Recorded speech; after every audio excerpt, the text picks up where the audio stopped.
Surat police commissioner માનનીય અનુપમસિંહ ગેહલોત દ્વારા વારંવાર ઈ સિગારેટ અને તમાકુ નિયંત્રણની પ્રવૃત્તિ ઉપર સતત વોચ રાખવા માટે એસઓજીને સૂચના મળે છે.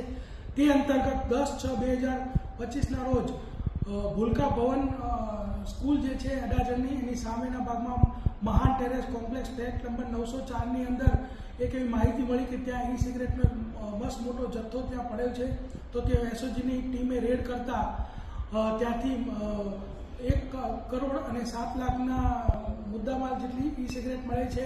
જે ઈ સિગરેટ વેપોરેઝો, ઝીરો, કેલિબ્રિયમ, ઉવેલ અલગ અલગ કંપનીઓની છે અને 2 આરોપીઓ મંથન શાહ અને જનક પટેલ આ બંનેને અટક કરેલ છે.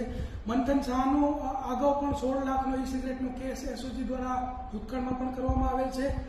તેમજ જનક પટેલ જે છે એને મંથન શાહે જ 1.5 વર્ષ પહેલાં દિલ્હીથી આ માલ લાવી અને જનક પટેલને પણ વેચાણ માટે આપેલો હતો. બંને જણા પકડાઈ ગયેલ છે અને 1 કરોડ અને 7 લાખનો મુદ્દામાલ પણ ઝડપેલ છે.